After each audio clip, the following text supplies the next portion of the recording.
Hello friends, இன்னைக்கு நம்ம பார்க்க போறது TNPSC Group I ல கேட்ட ஒரு question. The diagonal of a cubic room is 11√3 feet. Find the volume of it. ஒரு cubic room ஓட diagonal வந்து என்ன கொடுத்திருக்காங்கன்னா 11√3 feet. நம்ம அந்த cubic room ஓட volume என்னன்னு கண்டுபிடிக்கணும். cubic roomனா என்னது? cube shapeல இருக்கக்கூடிய ஒரு room. அதனால நம்ம யூஸ் பண்ற எல்லா ஃபார்முலாவுமே என்ன எழுதிருப்போம்னா cube ஓட ஃபார்முலா தான் எடுத்திருப்போம். Diagonal of a cube formula என்னது? Side into root 3. இதான் நமக்கு கொடுத்திருக்காங்க. என்ன கொடுத்திருக்காங்க? 11√3 feet. அப்ப இதுல side வந்து என்னது? 11. இப்போ இதை வச்சுதான் வால்யூம் கண்டுபிடிக்கிறோம். Volume of a cube formula என்னது? Side cube.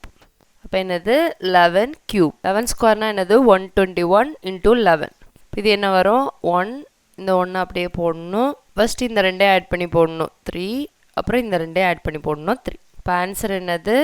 1331 cubic feet. The answer. Like, share and subscribe friends.